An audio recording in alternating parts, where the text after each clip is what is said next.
What if I told you that your home isn't just shelter? It's a sacred place chosen by God, that the walls around you might not just protect, but prophesy, that the very ground beneath you has been appointed for divine encounters? If your house holds even one of these 9 signs, don't you dare pack your bags, because staying where God has placed you might unlock not just peace, but provision, protection, and purpose. Let's begin. Because if your home is marked by heaven, you're not living in a structure, you're living inside a spiritual assignment.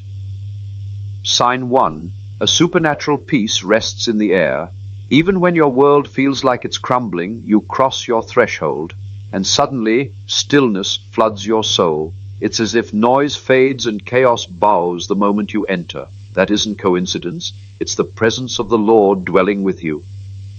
Jesus said in John 14:27, "My peace I leave with you, not as the world gives." If peace lives in your home, even when storms rage outside, your house may be carrying something heaven has placed.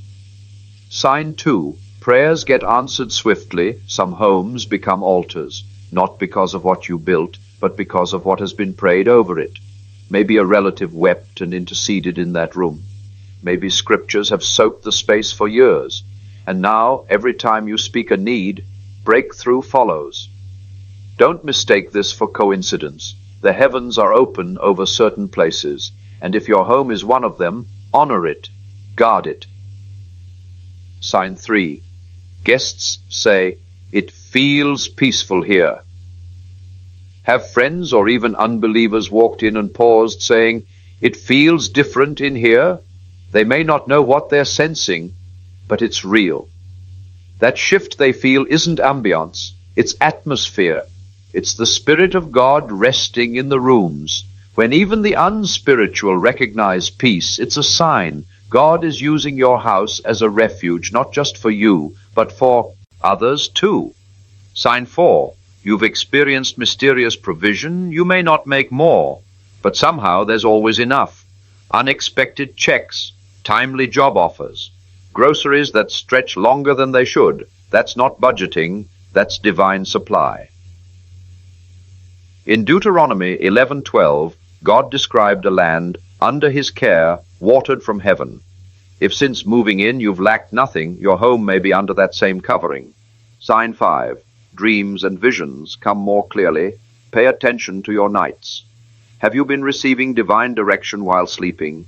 Are your dreams more vivid, prophetic, or scriptural? Some places become sanctuaries of revelation. God has always spoken in dreams, from Joseph to Daniel, but location matters. If your house has become a chamber of heavenly whisperings, treat it as sacred ground. Sign 6. You've been prompted to spiritually cleanse it. Have you felt a sudden urge to anoint your doors, to walk the halls in prayer, to throw out items that didn't feel right? This isn't random. It's prophetic obedience. Just as Moses anointed the tabernacle in Exodus 49 when you're stirred to purify your space, it's because God intends to dwell there in fullness. A consecrated house becomes holy ground. Sign 7. Your home has been spared from harm. Think back. How many close calls have passed you by? Accidents avoided, illnesses stopped at the door, storms that touched others but skipped your roof. Sometimes protection doesn't look like a miracle. It looks like nothing happened. Psalm 91:10 says, "No harm shall overtake you. No disaster will come near your tent." If your house has been a place of unexplainable safety, angels may be stationed at your gates. Sign 8. Relationships are restored under your roof. Have broken bonds healed in your home? Have estranged family members returned? Have arguments softened and hearts mended? That's not just emojis. Tonal healing. That's spiritual restoration. In Malachi 4:6, God promised to turn the hearts of fathers to children.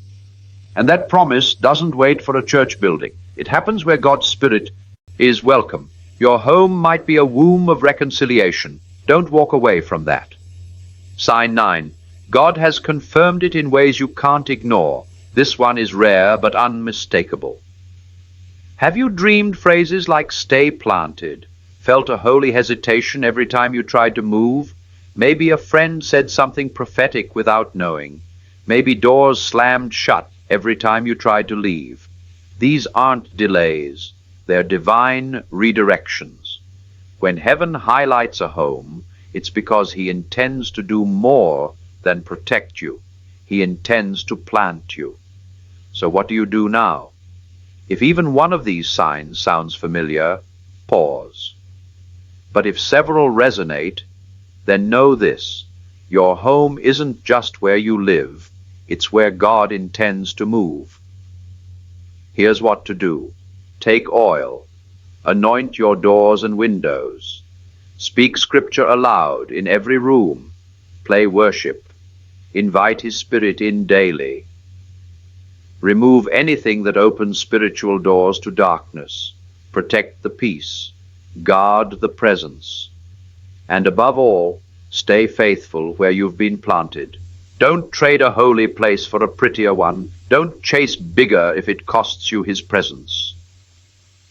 Final thoughts. You may not live in a mansion. Your walls may be worn, your roof may leak, and the floor might creak. But if heaven has chosen your home, then it is already rich with miracles. And the longer you stay rooted in obedience, the more favor will flow, not just to you, but through you. Let's pray. Heavenly Father, thank you for this home, for every brick and beam you've set in place. If this house is your choosing, then I honor it. I consecrate it again, not just as shelter, but as sanctuary. Let your presence rest in every corner. Let peace rule in every room. Let no darkness remain. Let angels stand guard.